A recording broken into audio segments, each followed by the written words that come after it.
So dyan saan kayo galing, papuntang Polomolok, pwede na kayong hindi sumakay ng motor kasi madadaanan din naman ng bus ang Barangay Sulit after the terminal ng Polomolok.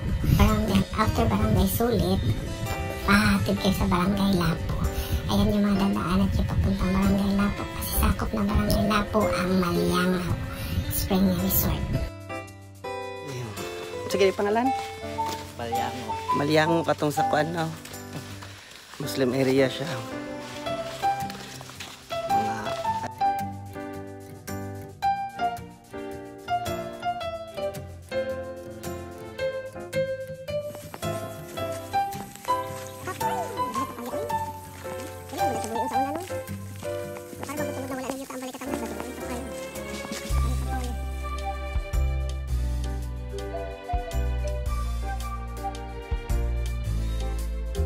Kita nyo yung sign na yan, dyan yung papunta sa resort. Sundan nyo lang. Tabang na mo. Si Kuya. Sa Agni. Sa Agni, mga bright man mo. Lusod pagkat siya. Huwag may gingon na siya.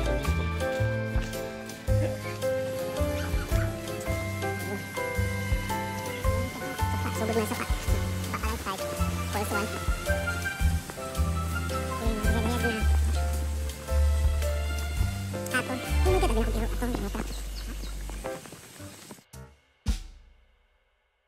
Mau masih gue itu, mau masih gue.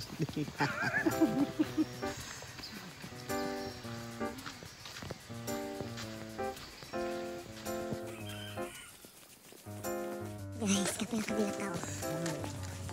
Pinakaroon di ba? Papayang na ganyan mga putot, pero papayang na pong mga tangkad. Tawad niya ikulat ang kantin. Kung pwede, lalaki dyan. Pero kalami lang. Okay, hindi ako nabos sa laki ang babae. Trato na yung katanan ng mga laing lalaki. Okay, mutabok kita tagsapa. Bagong kaliyawa, no? Okay. Walang kalibangon ko. Gosh. Tabok din sa pa, pero pagkasulay gulan din. Pagulay.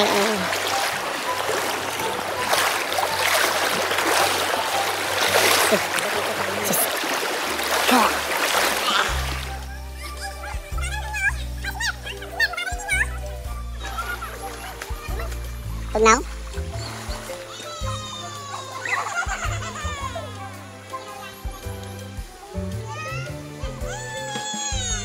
Hah? Lami?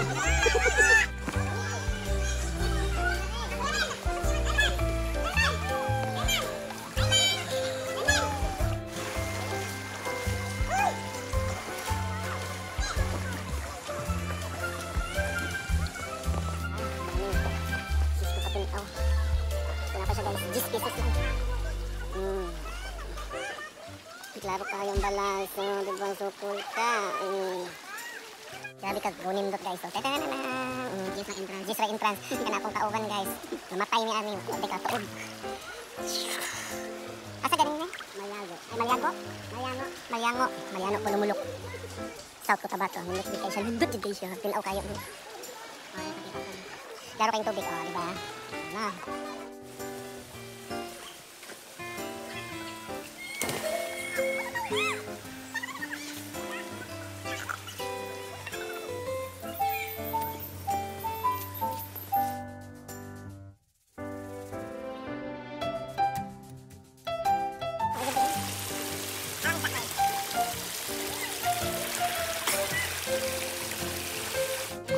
Ano?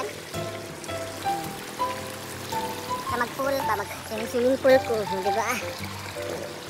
Swimming pool na gamay.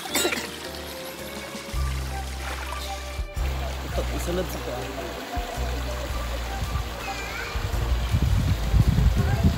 10 seconds lang, ha?